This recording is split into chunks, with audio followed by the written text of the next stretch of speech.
तदेशाभ्युक्ता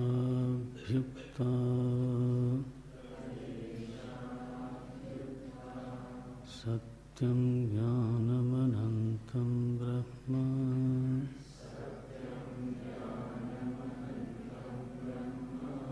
यो वेद निहितं गुहायाम्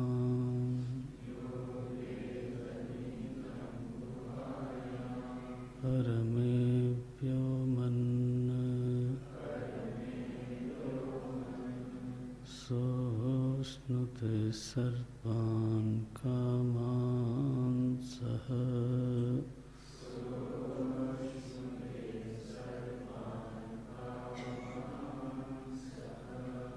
ब्रह्मणा विपश्चितेति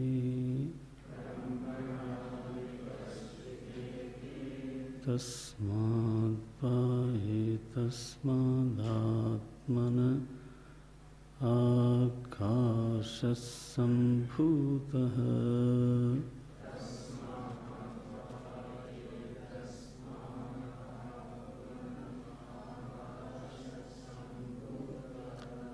आकाशाद् वायुः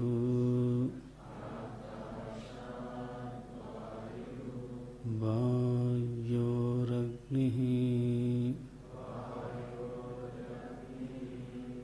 अग्निरापः अद्यपृथिवी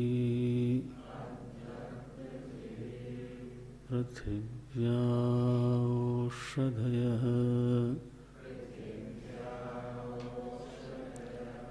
ओषधीभ्योऽन्नम्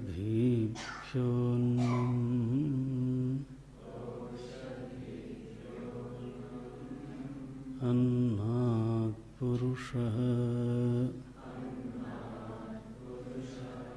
स वा एष पुरुषो नरसमयः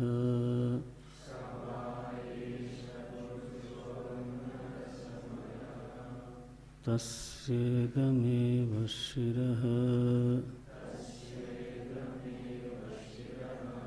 अयं दक्षिणः पक्षः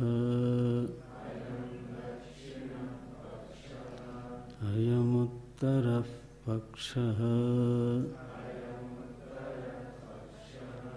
अयमात्मा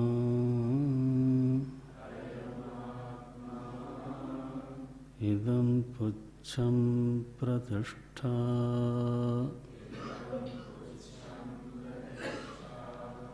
तदप्येष श्लोको भवति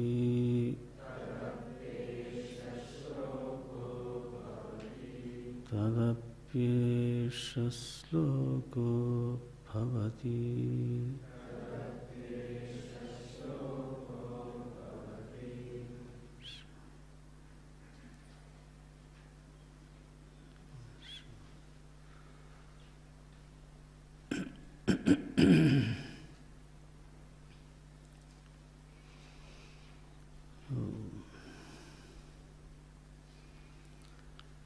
सर्वेषामपि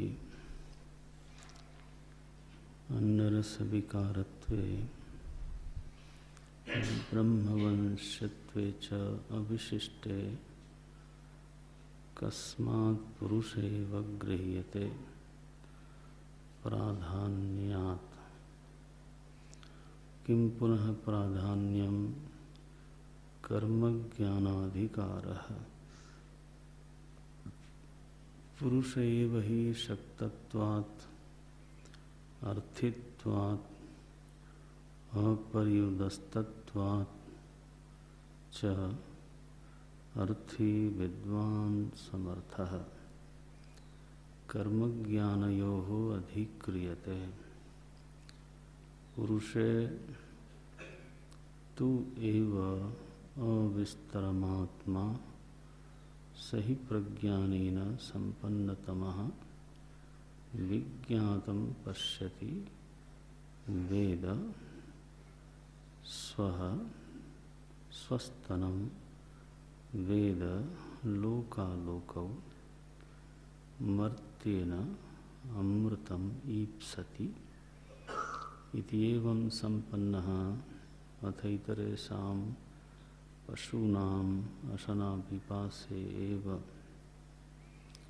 अभिविज्ञानम् इत्यादि श्रुत्यंतरदर्शनात् सहि पुरुषः इह विद्यया अंतरतमं ब्रह्म संक्रामयितुम् इष्टः तस्य च बाह्याकार विशेषेषु अनात्मसु आत्मभाविता बुद्धिः अनालम्ब्य विशेषं कंचित सहसा अंतरतम प्रत्यगात्म विषया निरालंबना च कर्तुम् अशक्या इति दृष्ट शरीरात्म सामान्य कल्पनया शाखा चंद्र निदर्शनवत अंतः प्रवेशयन् आह तस्येदमेव शिरः तस्यास्य पुरुषस्य अन्नरसमयस्य इदमेव शिरः प्रसिद्धम् प्राणमयादिषु अशिरसां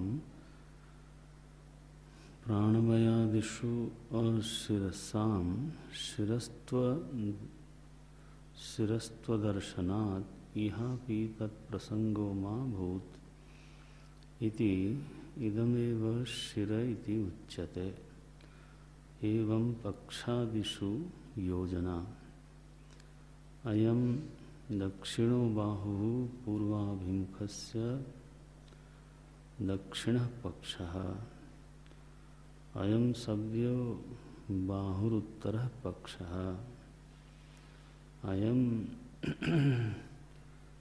मध्यमः देहभागः आत्मा अंगानां मध्यम ही येषाम् अंगानाम् आत्मा इति श्रुतेः इदमिति नाभेः अधस्तात् यद् अंगं तत्पुच्छं प्रतिष्ठा प्रतितिष्ठति इति अनया प्रतितिष्ठति अनया इति प्रतिष्ठा पुच्छमिव पुच्छम् अधोलंबन सामान्यात् यथा गोः पुच्छम् एतत् प्रकृत्या उत्तरेषां प्राणमयादीनां रूपगत्व सिद्धिः मूषा निषिक्त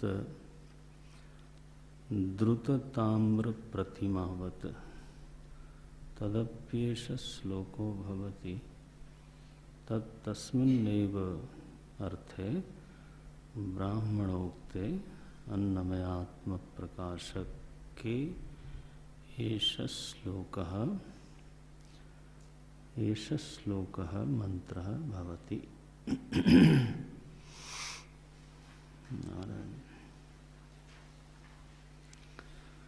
सो सर्वेषामपि अन्नरस विकारत्वे ब्रह्मवंस्यत्वे च अविशिष्टे कस्मात् पुरुषैव गृह्यते। भाष्यकार ने एक पूर्व पक्ष उठाया यहाँ पर। पूर्व पक्ष ये है कि आकाशादि पंचमहाभूतों से पंचमहाभूतों की उत्पत्ति के बाद पृथ्वी से औषधि की उत्पत्ति हुई और औषधि से अन्न की उत्पत्ति हुई और उस अन्न से रेत परिणाम को वही अन्न रेत परिणाम को प्राप्त होता हुआ तो अंततः पुरुष देह की उत्पत्ति हुई। और इस तरह से यह जो मनुष्य का देह है ये और कुछ नहीं है, अन्न रस का विकार ही है, अन्न का विकार है। सवा एष पुरुषः अन्न रस मयः, मयट प्रत्ययः अत्र विकारार्थे। अन्न रस मयः, मयट प्रत्यय के दो अर्थ होते हैं, पूर्ण के अर्थ में और विकार के अर्थ में। तो बोलते हैं यह जो शरीर है हमारा आपका, ये अन्न का विकार है, अन्न रसमय है, उसी से उत्पन्न हुआ है, उसी से स्थिति है इसकी और उसी में अंततः ये विलीन होता है। सो ये संज्ञा दे दी, सवा एष पुरुषः अन्न रसमयः। तो पूर्व पक्ष ये है कि सर्वेषाम अपि, माने वृक्ष का जो शरीर है, लता का जो शरीर है, तो पशु पक्षियों का जो शरीर है, सभी प्राणियों के जितने भी शरीर हैं वो अंततः सब के सब अन्न रसमय ही हैं, अन्न का ही विकार है वो। सर्वेषामपि अन्न रस विकारत्वे, और जितने भी शरीर हैं वो सबके सब अंततः ब्रह्मवंशी हैं। उनका जो मूल गोत्र है वो ब्रह्म तत्व ही है। वहीं से उसी आत्म चैतन्य से, उसी ब्रह्मात्म चैतन्य से आकाश की उत्पत्ति, वायु, जल, अग्नि इत्यादि, इस तरह से तो जितने भी शरीर हैं वो सब के सब ब्रह्मवंशी हैं। ब्रह्मवंशत्वे च अविशिष्टे, अविशिष्टे माने भेद रहिते, विशेष माने भेद। तो जब इन दो बातों में एक शरीर का दूसरे शरीर से कोई भेद नहीं है, क्या दो बातें हैं? अन्न रसमयता और ब्रह्मवंश्यता। ये दोनों बातें सभी शरीरों में समान हैं। अविशिष्टे सर्वेषामपि अन्न रस विकारत्वे ब्रह्मवंश्यत्वे च अविशिष्टे कस्मात् पुरुष एव गृह्यते। तो केवल मनुष्य का शरीर ही विचार के लिए क्यों लिया गया?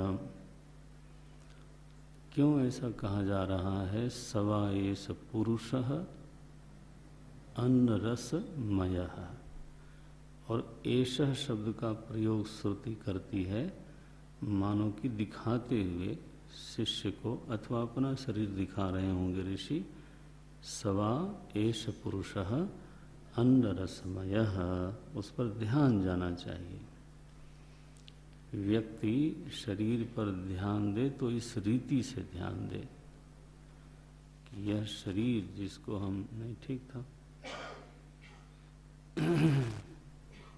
तो यह शरीर इसी रूप में अन्न रसमय है, अन्न रस का विकार है। लेकिन कस्मात् पुरुष एव गृह्यते। भाष्यकार यहाँ इस विषय को याद दिलाना चाहते हैं, इसीलिए पूर्व पक्ष उठाया। बोलते हैं प्राधान्यात्, मनुष्य का शरीर है तो ये बात सही कि सभी शरीर ब्रह्मवंशी हैं। यह बात तो बिल्कुल सही है कि सभी का शरीर अन्न रसमय है। लेकिन मनुष्य का शरीर किसी दृष्टि से विशेष है, प्रधान है, प्राधान्यात्। तो जिस शरीर में इस समय हम लोग बैठे हैं एक जीव के रूप में, तो उसकी कुछ विशेषता है। किम प्राधान्यम, किम पुनः प्राधान्यम, क्या विशेषता है, किस दृष्टि से प्रधानता है इस शरीर की।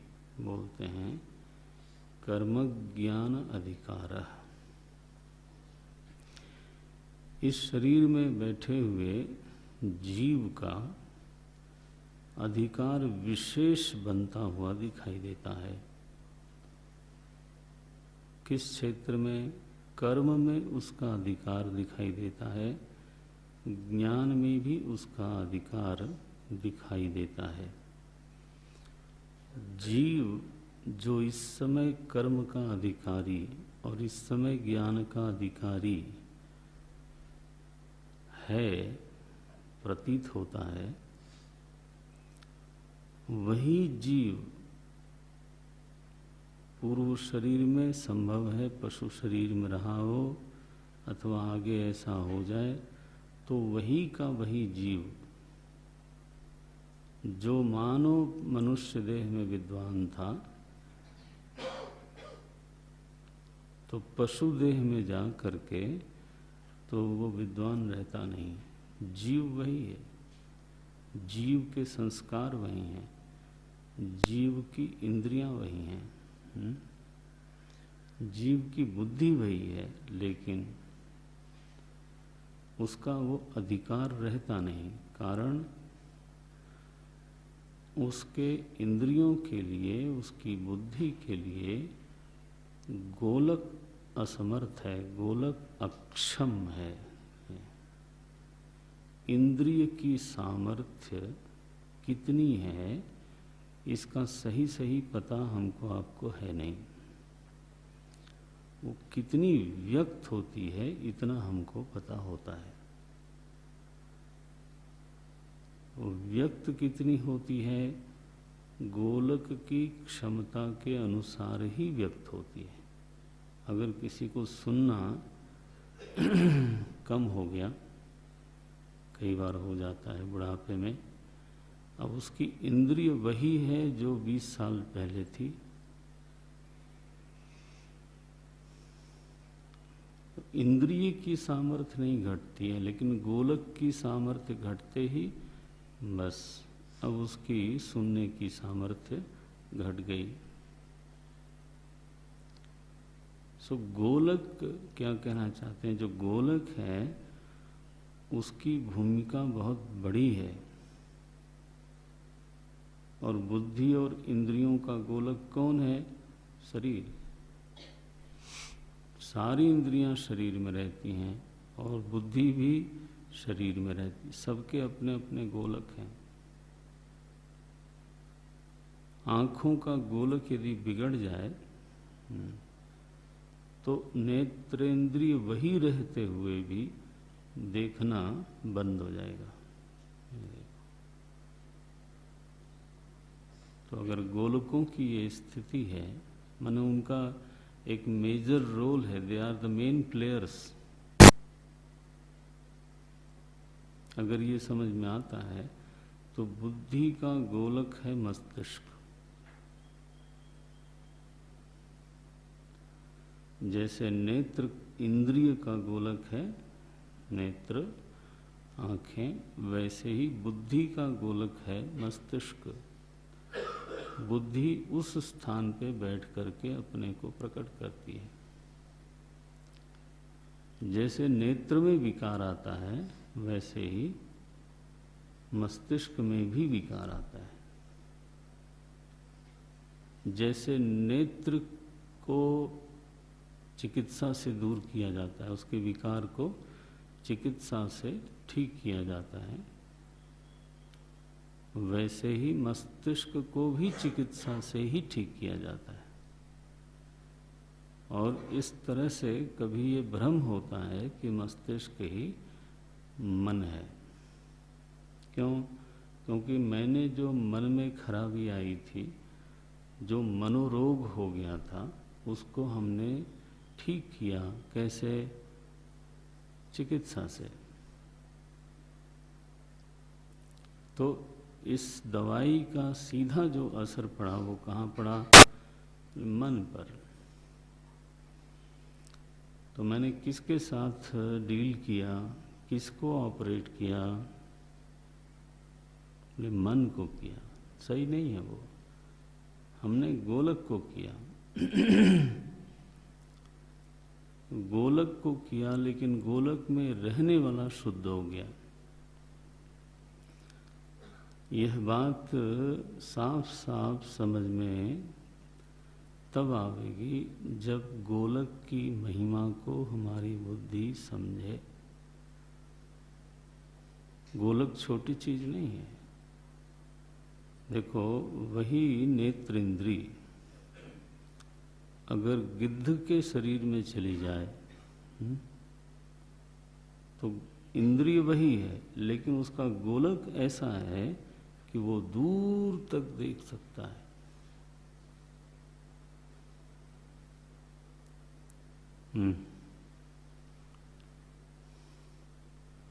वही नेत्रेंद्रिय, वही घ्राणेंद्रिय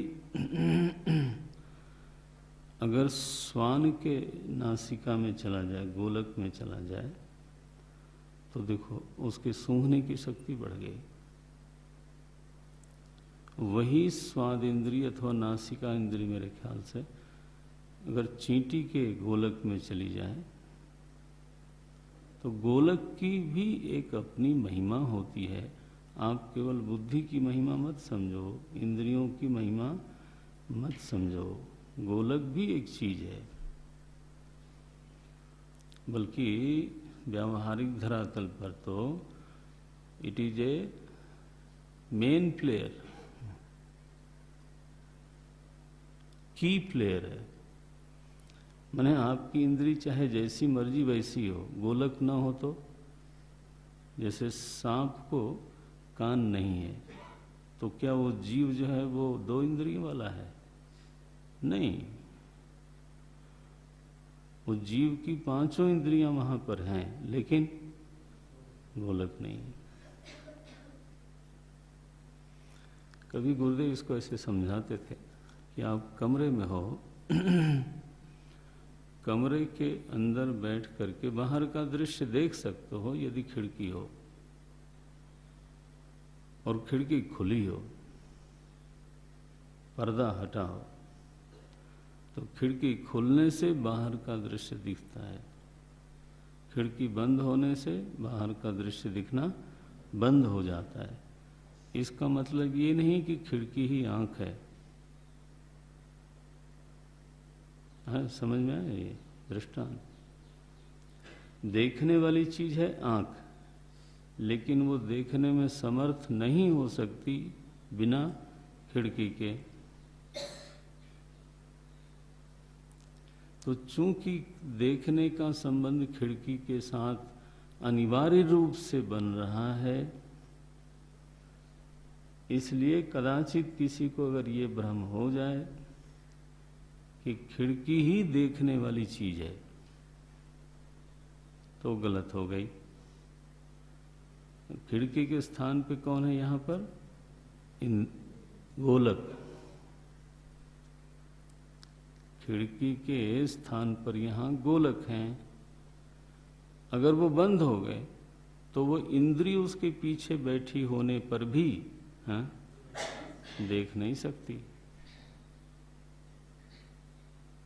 तो गोलक को स्वस्थ रहना चाहिए एक, और गोलक की सामर्थ्य कितनी है? ये 2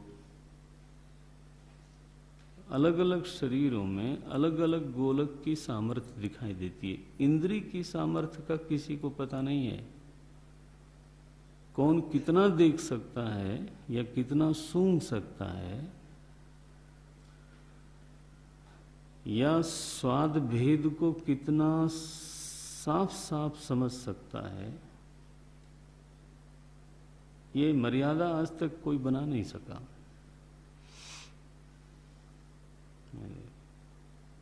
स्पर्श को कौन कितना अनुभव कर सकता है, बोल नहीं सकते आप। और एक स्पर्श से दूसरे स्पर्श में भेद है, इस भेद का ज्ञान किसको कितना हो सकता है आज बोल नहीं सकते। ये गोलक में भी विकास हो जाता है। जैसे वस्त्र के व्यापारी लोगों को मैं देखता हूँ, वो कपड़े को ऐसे ऐसे करते हैं। अब आप भी करो, करता है जनरली आदमी, उनको देख देख के करता है। आप भी जाते हो खरीदने, ऐसे ऐसे करते हो, ऐसे ऐसे करते रहो, कुछ होता होता कुछ नहीं। जबकि वो उस स्पर्श से ही, है ना, उस वस्त्र की पूरी कुंडलिनी बना देते हैं। वो जन्म कुंडली बनाते हैं। ये क्या है, कितने दिन चल सकता है, कितनी इसकी कीमत होनी चाहिए, लो ये कहाँ बना होगा, यहाँ तक समझते हैं। तो अब ये तो हमारे पास भी गोलक है, हस्त इंद्री का मुख्य गोलक, वैसे तो पूरे शरीर में है लेकिन मुख्य गोलक हाथ है। इसलिए जब किसी चीज का स्पर्श हम चाहते हैं तो सबसे आगे हाथ बढ़ता है। फूल छूना चाहेंगे, वैसे तो सारी इंद्री में है लेकिन मुख्य हाथ में। तो गोलक की सामर्थ्य बढ़ती भी है। ये मैं इंद्रियों का दृष्टांत दे रहा हूं। मेरा दृष्टांत है बुद्धि का गोलक। बुद्धि का गोलक क्या? बोले मस्तिष्क। इंद्रियों के संदर्भ में मनुष्य की प्रधानता वैसे है नहीं, क्योंकि कई कई इंद्रियां इस शरीर में इतनी विकसित अथवा इतनी समर्थ नहीं दिखाई देती जितनी दूसरे शरीरों में दिखाई देती हैं। सूंघने की शक्ति, देखने की शक्ति, स्वाद की शक्ति, स्पर्श की शक्ति, किसी में ज़्यादा किसी में और ज़्यादा, मनुष्य में साधारण है, एवरेज है। पांचों इंद्रियां हैं, ये विशेषता तो जरूर दिखाई देती है, लेकिन इसकी सामर्थ्य बहुत ऐसा फ्लक्चुएट करती है। ऐसा अगर कहें तो बहुत अनुचित नहीं होगा कि बाद के करीब 20 वर्ष इसके इंद्रिय की सामर्थ्य बहुत घट जाती है, गोलक की सामर्थ्य बहुत अधिक घट जाती है। इंद्रिय के गोलकों की सामर्थ्य, सुनना कम, देखना कम, सूंघना कम, ये सब चीजें धीरे धीरे धीरे धीरे गोलकों के विकार के कारण ये सामर्थ्य में विकार दिखाई देता है। ये लेकिन असली जो गोलक है वो वहां पर प्राधान्यात, वो है बुद्धि का गोलक। मस्तिष्क की बनावट ऐसी है, मस्तिष्क नाम के गोलक में इतनी सामर्थ्य है मनुष्य के। मुझे कहा जाता है कि साधारण नहीं बल्कि विद्वान लोग भी मनुष्य जाति में 4% समथिंग, है ना, 4% यूज्ड है ब्रेन, है। विवेकानंद माने असाधारण हो तो कोई 6 कोई 7%, दैट्स ऑल। माने 93% अनयूज्ड। आप सोचिए जरा कितनी होगी सामर्थ्य, पोटेंशियल कितना हो। आइंस्टाइन जैसे लोगों के लिए 5-6% बोलते हैं। अब वो कैसे नापते होंगे, जरूर ठीक ठीक से उनका अपना कोई पैरामीटर बना होगा, लेकिन ऐसे बोलते हैं। सोचिए कितनी संभावना है मानव के पास। क्योंकि इस बात को ही आज इस बात का ही प्रसंग है, बल्कि कहना चाहिए इंद्रिय की प्रधानता नहीं, बुद्धि की प्रधानता नहीं, गोलक की प्रधानता समझने की बात है। तो गोलक तो आपका इतना जबरदस्त है, 6%, 5%, 4%, जिन लोगों को पूरा वेद याद है, भागवत याद है, वाल्मीकि रामायण याद है, चलो वेद का हम इतना जोर से नहीं बोल सकते, लेकिन वाल्मीकि रामायण, भागवत, भगवत गीता, रामायण तो दिखाई देता है। इस संदर्भ में रामभद्राचार्य जी का ही अगर नाम लिया जाए तो ये सब ग्रंथ उनके दिखाई देते हैं। धारा प्रवाह,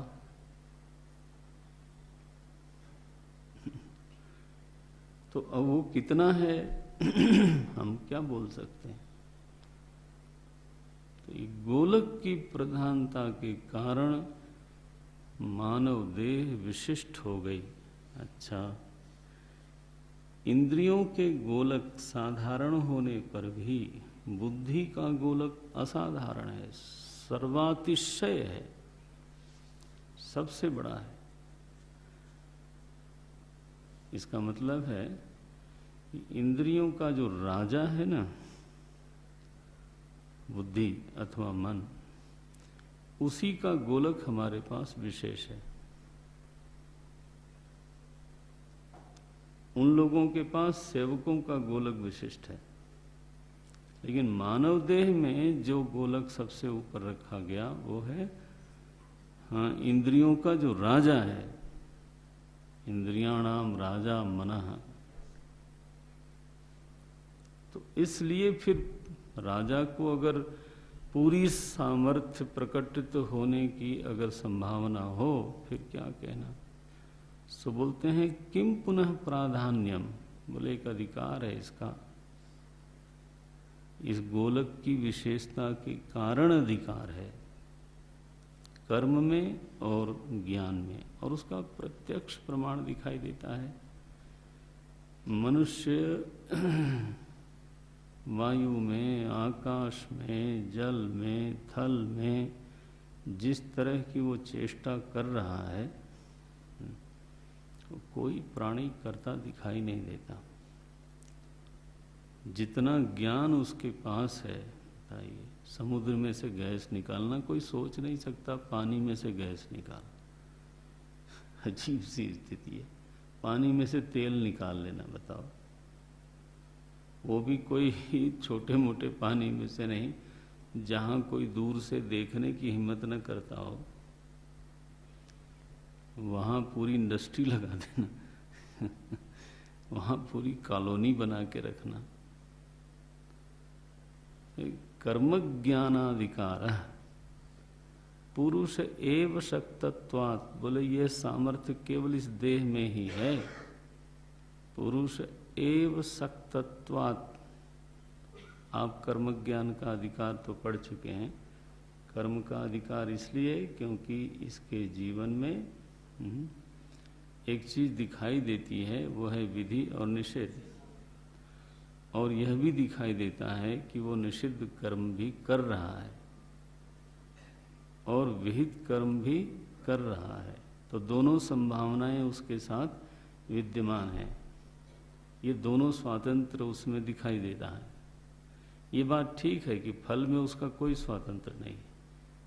अगर वो विहित कर्म करता है, उसका विकास और उसका यश, माने उसको सुख के हेतु उसके जीवन में इकट्ठे होंगे। और अगर वो निषिद्ध कर्म की तरफ जा रहा है या गया है, तो फिर तो अपना अधिकार खो चुका हो। तो जो दुख के हेतु हैं वो उसके आसपास इकट्ठे होने शुरू हो जाते हैं, और वो सोचता है कि मेरा कोई ग्रह खराब है।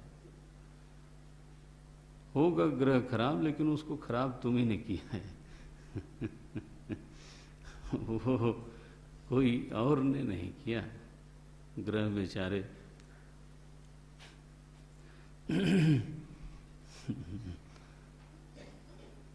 जो चीज हमारे ऑपरेशन के एरिया में नहीं है, उसको ले ले करके क्या सोचना। समाज में बराबर ये प्रश्न आता रहता है, डेस्टिनी बड़ी है, कर्म बड़ा है, ग्रह बड़े हैं, कर्म बड़ा है। अभी एक लड़का आया था जलंधर से, वो समाधि पे जाते समय उसने बड़े जोर से प्रश्न किया। वो कुछ सोच के भी आया था, मैंने कहा अच्छा, डेस्टिनी के बारे में अगर कुछ ऐसा है भी तो तुम्हारा स्वातंत्र कहाँ है, कर्म में कि ग्रहों को ठीक करने में? जहाँ स्वातंत्र है उसकी खबर लो, बड़ा छोटा सोच करके क्या कर लोगे? मैंने तय कर लिया कि नहीं, भाग्य ही बड़ा है, तो क्या कर लोगे? इस निश्चय का फल क्या है?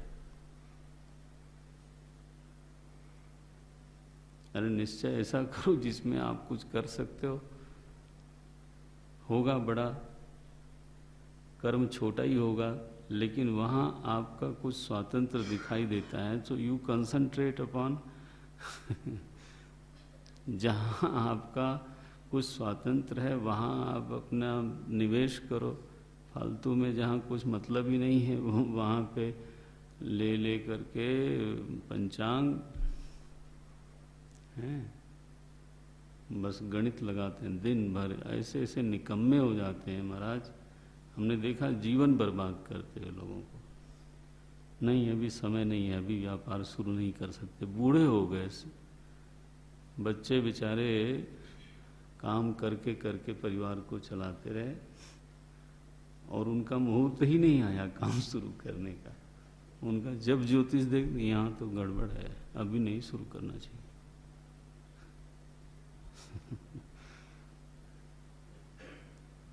तो कर्म एक स्वातंत्र का क्षेत्र दिखाई देता है।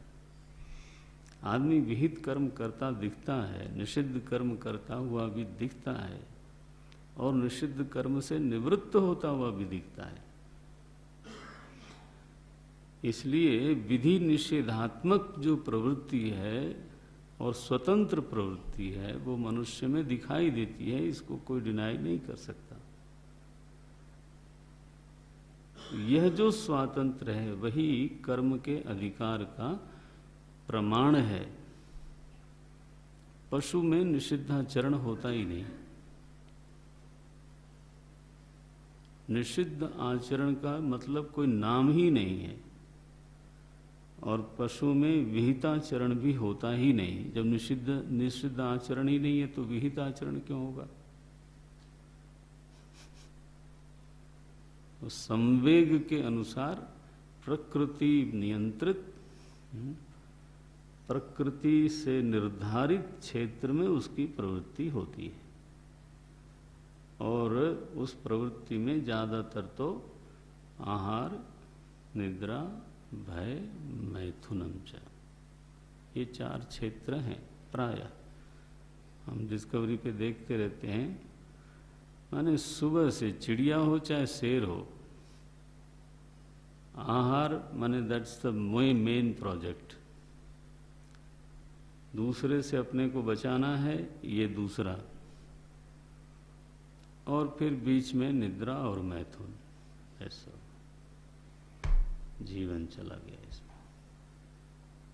तो कोई विहितत्व नहीं, कोई निषिद्धत्व नहीं। लेकिन यहाँ पर एक बात कहते हैं कि यह जो विधि निषेध की स्वातंत्र की स्थिति है वो जीव के कारण नहीं है, बल्कि जीव के गोलक के कारण है। नहीं, उस पॉइंट को पकड़ो आप, क्योंकि यहाँ जो जिस चीज का महत्व सामने ला रहे हैं भाष्यकार वो है गोलक। यह शरीर गोलक है। थोड़ी देर के लिए आप शरीर कहना छोड़ के आप गोलक कहना शुरू करो, और बात सही है। कर्मेंद्रियां जहां निवास करती हैं वही आपका हाथ पैर है। ज्ञानेंद्रियां निवास करती हैं वो आपका सिर है। देखा जाए तो गोलक के अलावा इस शरीर की सच में कोई बढ़िया व्याख्या हो नहीं सकती। इंद्रियों को स्थान देने के लिए एक स्थूल गोलक हमको अवेलेबल है। ये उसकी विशेषता है। बोलते हैं पुरुष एव शक्तत्वात्, दूसरा अर्थित्वात्, पुरुष में ही अर्थित्व है। अर्थित्व माने महत्वाकांक्षा है, नारायण चाहत है। ये भी अधिकार को सिद्ध करती है। मान लो कोई व्यक्ति जज बनने के लायक है, योग्यता है, लेकिन इच्छा नहीं है, तो वो अधिकारी नहीं होगा। अधिकारी होने के लिए, किसी भी कर्म में अधिकारी होने के लिए केवल सामर्थ्य से काम नहीं चलता, अर्थित्व चाहिए, चाहत चाहिए। कोई व्यक्ति विद्वान हो सकता है, कोई बहुत अच्छा खिलाड़ी हो सकता है, इच्छा नहीं तो अर्थित्वात एक हेतु देते हैं। दूसरा अपर्युदस्तत्वात्, अपर्युदस्तत्वात् माने उदासीन नहीं है, ये इज नॉट इनडिफरेंट, ये किसी न किसी क्षेत्र में इंटरेस्टेड रहता है। अगर आप, हो सकता है आप बहुत सारी चीजों के प्रति उदासीन हैं, ऐसे दिखते हैं, इसका मतलब ये नहीं कि आप पूरी तरह से उदासीन हैं, आप विद्या में इंटरेस्टेड हो। देन एक आदमी एक क्षेत्र में उदासीन होता है, दूसरे क्षेत्र में उसकी रुचि होती है, तो अर्थ ही है। और भाष्यकार लिखते हैं अपर्युदस्तत्वात्, इसलिए क्या सिद्ध हुआ? अर्थी विद्वान समर्था, दो चीज होनी चाहिए, जानकार हो और अर्थी भी हो। अर्थी विद्वान समर्था किसमें? कर्म ज्ञानयो हो अधिक्रियते, कर्म ज्ञान दोनों में ये अधिकृत माना जाता है। अर्थी और शास्त्र में लिखते हैं विद्वान, उस विषय का उसको ज्ञान हो। बोलते हैं पुरुषेतु एव, ये श्रुति उद्धृत किया भाष्यकार ने, पुरुषेतु एव अविस्तरामात्मा सही प्रज्ञानेन संपन्नतमः। बोले निश्चित रूप से केवल पुरुष ही प्रज्ञान का, विज्ञान का विस्तार करने में समर्थ है। न केवल समर्थ है, क्या बोलते हैं? संपन्नतमः।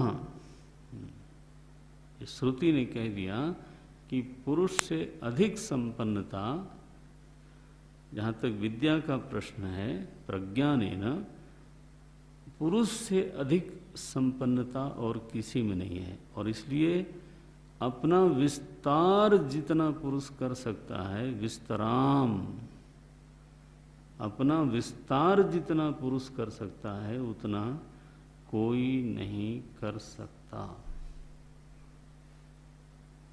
ये कहा। अब इतनी संभावना है इस छोटे से गोलक में, बात देखी जाती है। लोगों ने, जिन्होंने विस्तार किया है, तो किया है।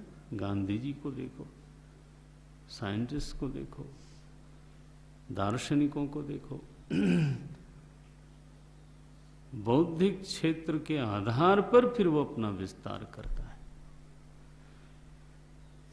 तो यह सामर्थ्य उसी में है। बोलते हैं विज्ञातम पश्यति, जो जाना हुआ है उसको देख सकता है। वेद स्वस्तनम वेद पश्यति, वेद स्वस्तनम वेद, प्रत्यक्ष को जानता है, कल को जानता है। नारायण, कल को माने भविष्य को जानता है। अभी से बोल लग गए साइंटिस्ट कि ये जिस तरह के लक्षण इस प्लानेट पे आ रहे हैं, ग्लोबल वार्मिंग वगैरह का, अगर आपने नहीं सुधारा तो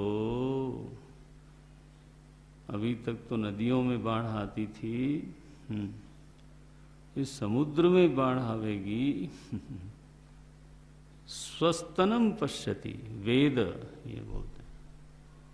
वो अपना और मानव समाज का और ग्रहों का भविष्य जान सकता है। बोलते हैं विज्ञातम पश्यति वेद स्वस्तनम वेद, लोका लोकौ, लोक को जान सकता है, परलोक को जान सकता है। मर्त्येन अमृतम ईप्सति, सीमित साधनों से असीमित को चाहता है, ये मानव है। मर्त्य साधनों से अमरता को चाहता है। ये जो उसके पास साधन हैं वो निश्चित रूप से मरने वाले ही हैं। आपका कर्म, आपका पुरुषार्थ, आपका अभ्यास, आपकी साधना, ये कोई अमर थोड़ो है। एक काल में शुरू होती है, हाँ, एक काल में समाप्त होती है। क्या बोलते हैं? मर्त्येन, और ईप्सा क्या है? अमृतम। बोले इस तरह की ईप्सा किसी पशु पक्षी में नहीं होती, ये ईप्सा इसी में है।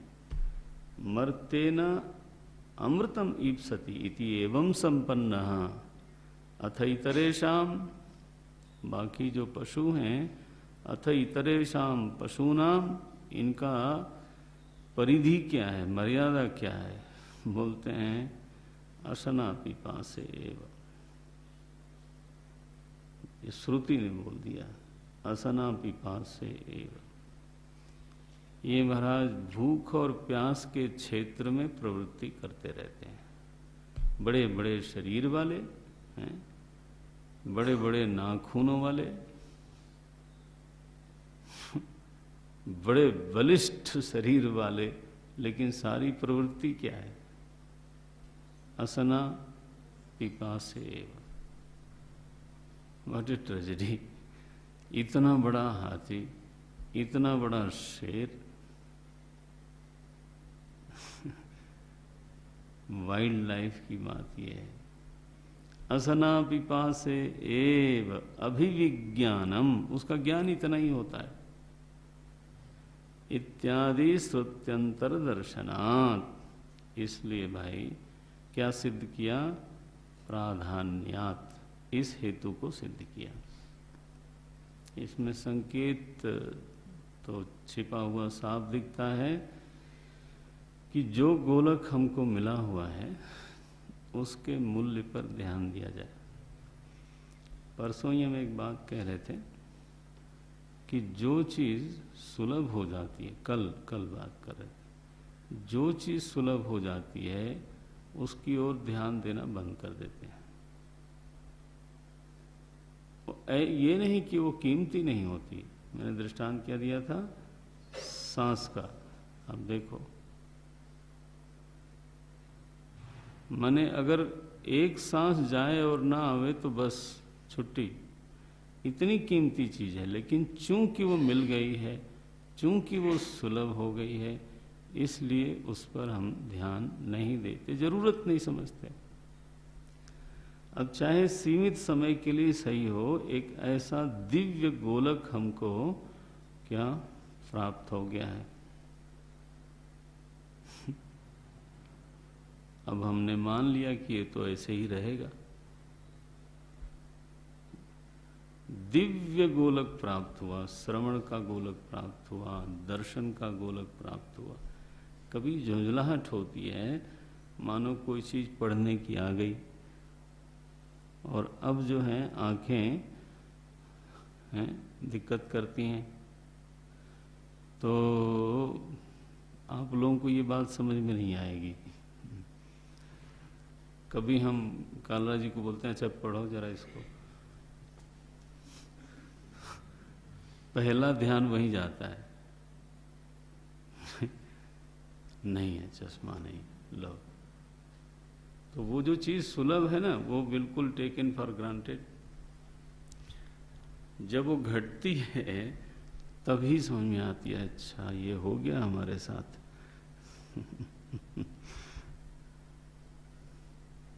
तो उसका ध्यान देना चाहिए, बस इतना ही मतलब है। सही पुरुष, यह जो पुरुष है, अब आते हैं उपनिषद के वाक्य पर। सवा एष पुरुषः अन्न रसमयः स पुरुषः। अब उसको उठाते हैं। सही पुरुषः इह विद्यया अंतरतमं ब्रह्म संक्रामयितुम इष्टः। श्रुति क्या चाहती है, श्रुति का इष्ट क्या है, श्रुति का संबोध्य कौन है, श्रुति का अभिप्रेत क्या है। क्या बोलते हैं, यह जो पुरुष है अर्थात मनुष्य देह में आया हुआ अधिकारी प्राणी है, इसको श्रुति माता विद्या के द्वारा ब्रह्म में संक्रमित कराना चाहती है। ये इतने अपने कर्मों के कारण पुरुष शरीर में आया है, अब यहाँ से इसको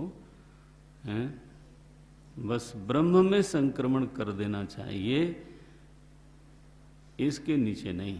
कैसे बोलते हैं, विद्या अंतरतमं ब्रह्म संक्रामयितुम, जो इसी पुरुष का अंतरतम तत्व है, सर्वांतरात्मा, उसमें इसको संक्रमित करना है। और संक्रमित करने का उपाय क्या, विद्या, विद्या के द्वारा। ये श्रुति की इच्छा है, इष्ट है, श्रुति चाहती है।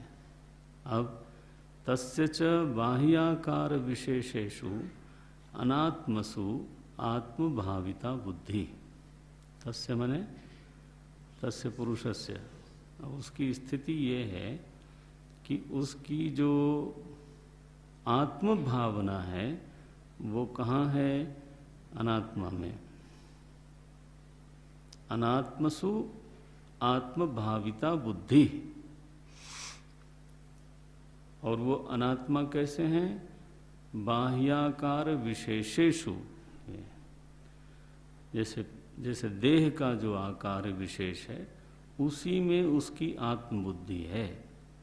अगर वो आंख बंद करके सोचेगा कि मैं कैसा हूं, क्या आकार उभरेगा,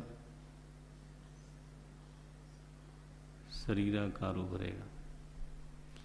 अगर वो आंख बंद करके सोचे कि मेरा रंग कैसा है, मेरा शरीर का नहीं, मेरा, तो वो बिल्कुल जो शीशे में उसने देखा है बार बार, हाँ महाराज वही जो रंग है वो उसकी बुद्धि में उभरेगा। है रंग वो शरीर का, बुद्धि ने उसको आत्मभाविता। महाराज जी कभी ऐसे बोलते थे कि जो लोग मेकअप करते हैं, अब देखो महात्मा लोग हैं ना, तो वो तो ऐसे बोल सकते हैं, बोले जो लोग मेकअप करते हैं, अन्यथा मत लेना आप लोग, जो लोग माने होंठ पे कुछ रंगते वंगते हैं, लिपस्टिक लगाते हैं, सीधा सीधा करो बात, तो वो शीशे में बार बार देखते हैं, तो उनको आत्मभाविता, उनको बिल्कुल पक्का हो जाता है कि मेरे होंठ का रंग यही है और मेरे चेहरे का रंग भी यही है। अब मान लो किसी दिन वो स्नान वगैरह कर लिया उन्होंने और मेकअप नहीं किया, तो उनको लगता है कि ये मेरे होंठ नहीं है। वो जब अभी नहीं आया, अभी मैं नहीं बना हूँ, मैं बनूंगा अभी, कब, जब वो सब लगाऊंगा जो रोज लगाता था। ये देखो, वो रंग जो है ट्यूब में है या जहां भी होगा लेकिन वो आत्मभाविता, ये देखो,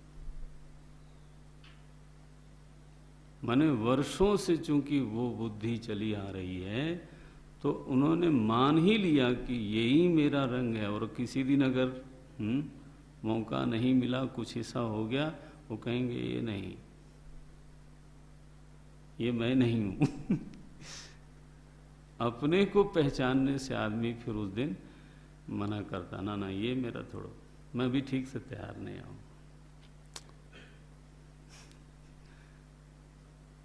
तो ये क्या सिद्ध होता है इस बात से कि एक चीज बिल्कुल बाह्य है और अनात्मा है। हाँ, ये सुनना चाहता हूं ना, फिर आत्म भाविता, कुल मसाला क्या है? भावना का। आपकी भावना किधर गई?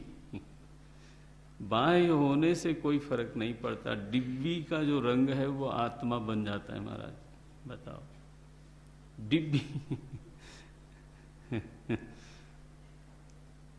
बाह्य होने से, अनात्मा होने से कोई फर्क नहीं पड़ता। अगर किसी ने उसको आत्म भावना से देखा है तो। महाराज जी तो कोई बोलते थे तेरा होंठ तो सच में काला है, लेकिन ऐसे बोलते थे वो तो फक्कड़ी लोग। बोले लेकिन अब तुमने काली माँ को बिल्कुल स्वीकार नहीं किया ना।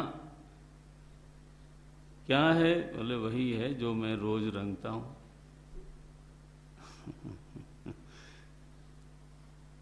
तो सच्चाई क्या है इसका कोई बहुत ज्यादा महत्व नहीं है। आत्म भावना किधर गई है? देखो शब्द कैसा बनते हैं। बोलते हैं बाह्याकार विशेषेषु। आकार विशेष लिख देते तो काम चल जाना था, लेकिन वो दिखाने के लिए कि जो बिल्कुल ही बाहर है उसको तुमने आत्मा माना। जो बहिरंग है, बाह्याकार विशेषेषु अनात्मसु आत्मभाविता बुद्धि ही। अब बुद्धि में आत्मा को लेकर के यही भावना बनी हुई है, ये मैं हूं, ये मैं हूं, ये मैं हूं। तब क्या होगा? अनालंब्य विशेषम कंचित। ऐसी जो बुद्धि है वो किसी का आलंबन लिए बिना,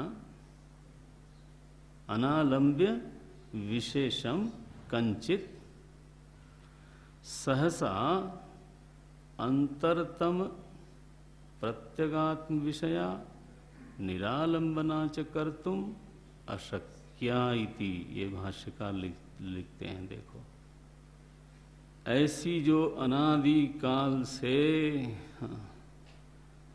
हमारी आत्म भावना बनी हुई है, बाह्याकारों में, अनात्म पदार्थों में, ऐसी जो बुद्धि है वो ऐसी बुद्धि को आत्म विषया करना अथवा निरालंबना करना, ये देखो करना क्या है वो बता देते हैं।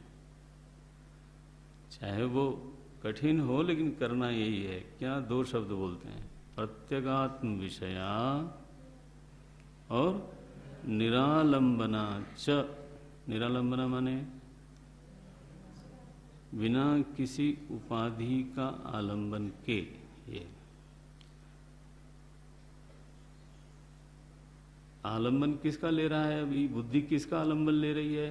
किसी न किसी उपाधि, किसी न किसी अनात्मा की उपाधि लेकर के उस उपाधि में क्या कर रही है? आत्म भावना कर रही है। ये बुद्धि का अभ्यास पड़ा है। सड़क पर किसी भी पड़ी हुई चीज को पहले उठा लेगी, फिर उसमें आत्म भावना करेगी, यही मैं हूं। शरीर को उठा लिया, बोले यही मैं हूं। बहुत मुश्किल से किसी ने छुड़वाया, छोड़ती नहीं महाराज। तो फिर प्राण को पकड़ लिया, तो फिर मन को पकड़ लिया, फिर इंद्रियों को पकड़ लिया, फिर सब छुड़ाने लगो तो संतान को पकड़ लेती है। बोले पुत्रो वही आत्मा जाए थी। वो किसी न किसी चीज को पकड़ के फिर उसमें आत्म भावना करनी है इसको। ये बड़ी मजेदार स्थिति है। धन ही आत्मा है। तो पुरानी कहानी हम बचपन में सुनाई जाती है कि वो तोते का जो नहीं, राक्षस का जो जीवन है ना, राक्षस का प्राण, वो जो सूखा कुआं है, उस कुएं के भीतर जो कोटड़ है, उसमें जो पीपल का पौधा उगा हुआ है उस पर जो तोता बैठता है उसमें रहती है। तो यहाँ राक्षस पर चाहे जितनी मर्जी प्रहार करो, ये तो मरेगा नहीं। ये हालत कर दी हम लोगों ने। तो आत्म भावना धन में, पुत्र में, शरीर में, इंद्रियों में कहीं न कहीं रहती है। क्या करना है? आत्म भावना केवल आत्मा में हो, उसी को बोलते हैं निरालंबना। निरालंबना शब्द अकेले पढ़ेंगे तो शून्याकार हो जाएगा, इसलिए उसके पहले वाला जरूर पढ़ लेना। अंतरतम प्रत्यगात्म विषया। ये तो प्रत्यगात्म का आलंबन करे और बाकी सभी आलंबनों को छोड़ दे। बुद्धि को यह स्थिति प्राप्त करनी है। ये स्थिति किसकी है? आत्मा की नहीं, बुद्धि की।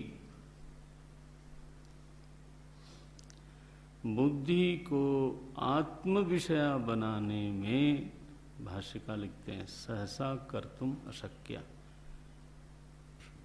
सहसा अचानक नहीं हो सकता, ये एकदम नहीं हो सकता। ये तो कैसे होगा?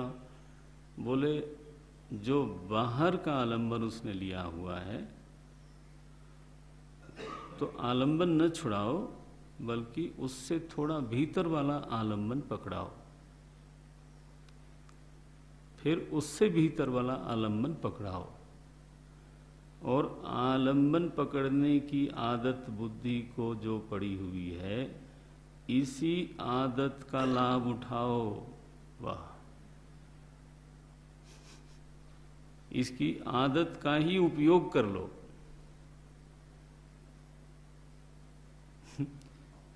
शरीर का आलंबन, फिर प्राण का आलंबन, फिर मन का आलंबन, ऐसे पकड़ाते जाओ। ये पकड़ती जाएगी, क्योंकि आलंबन पकड़ने में तो इसने पीएचडी कर रखी है।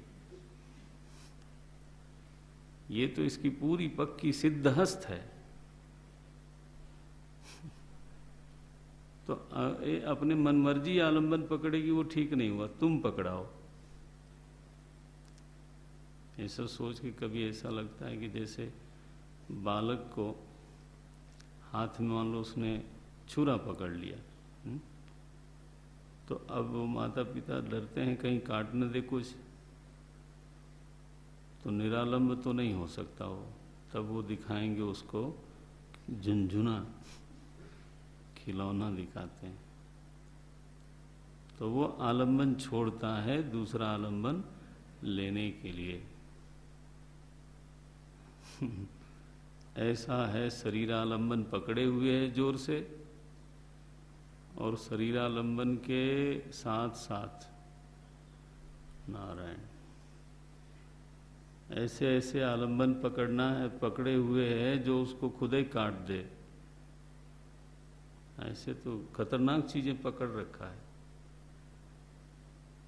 कोई किसी की मित्रता पकड़ ली जो नहीं पकड़नी चाहिए, किसी वस्तु का संग पकड़ लिया जो नहीं पकड़ना, मैंने ऐसी चीजें हाथ में ले रखा है, उसको छुड़ाना है। तो न कंचित कैसे लिखते हैं, ऐसी जो बुद्धि है, अनालंब्य विशेषम कंचित,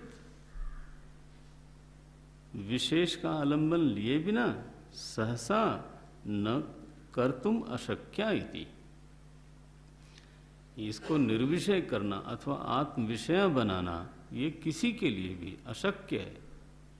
भाष्यकार ने लिख दिया असंभव है। इसलिए इति दृष्ट शरीरात्म सामान्य कल्पनया, इसलिए श्रुति माता ने कहा लाओ तुमको पहले शरीर का ही आलंबन पकड़ाते हैं। लो तो पहले ही पकड़ा हुआ है। कहाँ पकड़ा हुआ है? शरीर की तरफ कम ध्यान जाता है, शरीर के संबंधियों की तरफ ज्यादा ध्यान जाता है। तो वहां से निरालंब करने के लिए पहले शरीर का आलंबन पकड़ाया जा रहा है। कैसा शरीर है? दृष्ट शरीर है। बिल्कुल आलंबन इतना स्थूल है कि उसमें कुछ कल्पना करने के लिए जरूरत नहीं है। दृष्ट शरीरात्म सामान्य कल्पनया, जो सर्वसाधारण की कल्पना है, देह आत्मा है, दृष्ट है, बोले इसको देखो, इसमें विपश्यना करो। वाह, इसमें घूमो जरा, घूम घूम करके। कुंज बिहारी नहीं, शरीर बिहारी। वाह, न अटल बिहारी न कुंज बिहारी।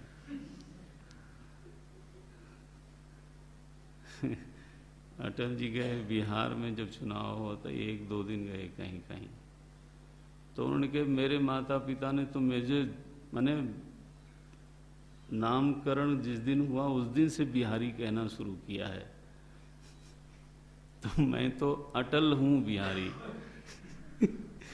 उनका तरीका है अपनी बात कहने का, चुटकी लेकर के बात करते।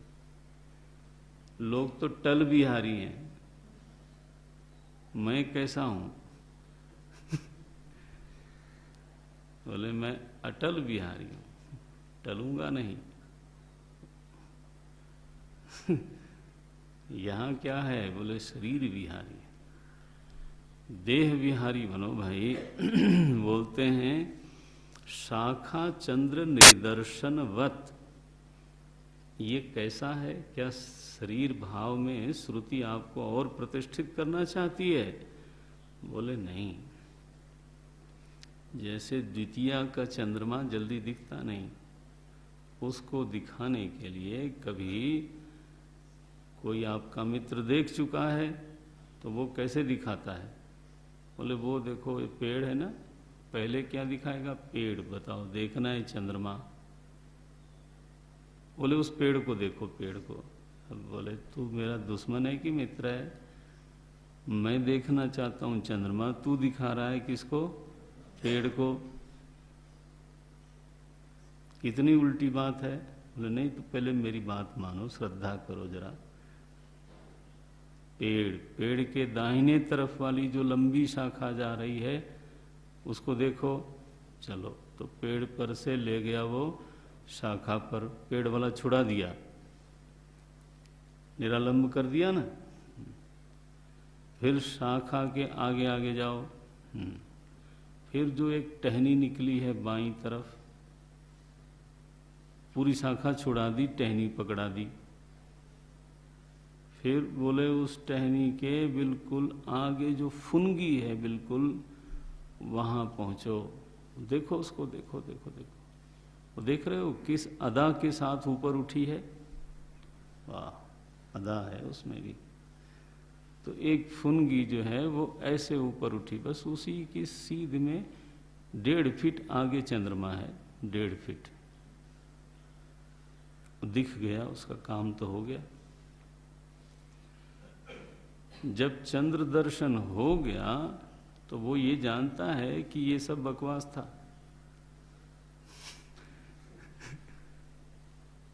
और ये भी जानता है कि ये 1.5 फीट वाली बात तो बिल्कुल ही झूठी थी। क्या? लेकिन फिर भी आभार मानता है कि नहीं, इसी प्रक्रिया से तो चंद्र दर्शन हुआ। तो वो आजीवन इस प्रक्रिया का आदर करता है। ये वेदांतियों की बात है। जिसको ज्ञान होता है वो जानता है कि ये जो पूरी प्रक्रिया थी वो बस पेड़ दिखाने वाली थी। हृदयाकाश में जाओ, यो वेद निहितम गुहायाम। किसको? जिसमें सारी गुहाएं हैं। ये सब क्या है? बोले जो भी है, लेकिन इसी प्रक्रिया से क्या ज्ञान होता है।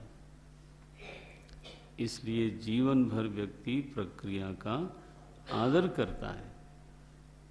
तो शाखा चंद्र, ये हमारा न्याय है। एक शाखा चंद्र निदर्शनवत। अभी पेड़ क्या है? यहां पर पेड़ के स्थान पे कौन आ रहा है? शरीर। नारायण।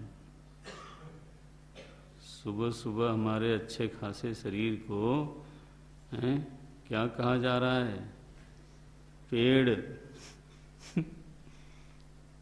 जो भी है। तो शाखा चंद्र निदर्शनवत अंतः प्रवेशयन आह, भीतर प्रवेश कराती हुई श्रुति बोलती है। जैसे पेड़ दिखा के फिर भीतर प्रवेश क्या कराया? बोले वो जो दाहिनी ओर लंबी शाखा निकली है उस तरफ जाओ, ध्यान दो। तो वो लक्ष्य की दिशा में चित्त को प्रेरित करने का एक तरीका है। आह, क्या आह?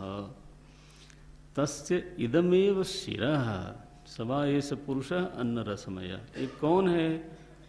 बोले देखो, तो ऋषि जो उपदेश दे रहे होंगे उन्होंने अपना सिर पकड़ा होगा। बोले इदमेव शिरः अयम दक्षिण पक्षः अयम उत्तर पक्षः अयम आत्मा। देखो ये अंगुली न्याय से करेंगे, अंगुली निर्देश करेंगे। इदम पुच्छम प्रतिष्ठा, ये जो तुम्हारा पैर है ना, ये पूंछ है, पूंछ। कुर्सी वाले इसको बहुत अच्छी तरह समझ सकते हैं। नहीं लटक रहा है पूंछ की, वाह। इसमें क्या भाई सही बात बोल रहा हूं, आपको हंसी आ रही? शास्त्र में लिखा पूंछ है ये पैर।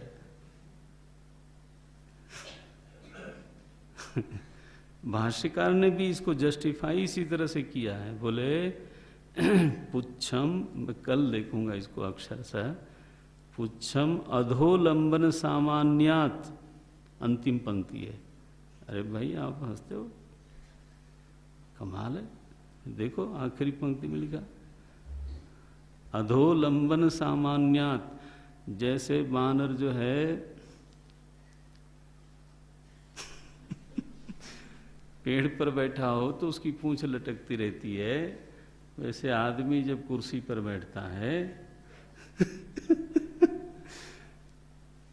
तो उसकी पूंछ लटकती है और उसी पर वो प्रतिष्ठित होता है।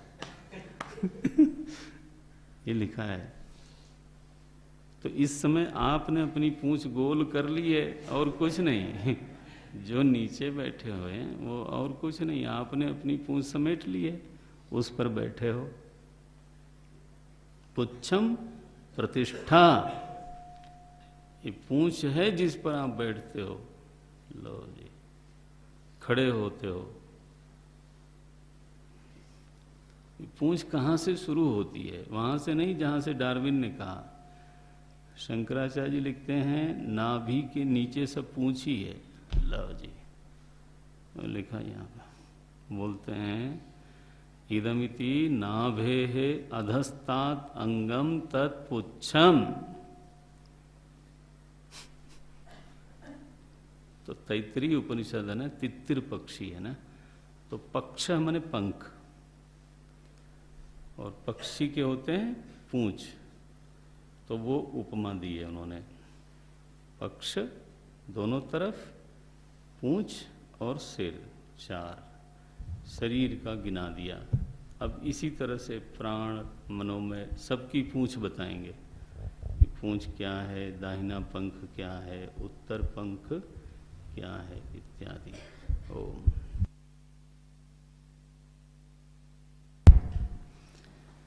ओम पूर्णमदः पूर्णमिदं पूर्णात् पूर्णमुदच्यते पूर्णस्य पूर्णमादाय पूर्णमेवावशिष्यते।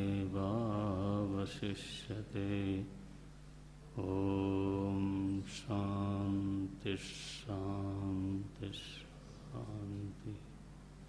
हरि ओम।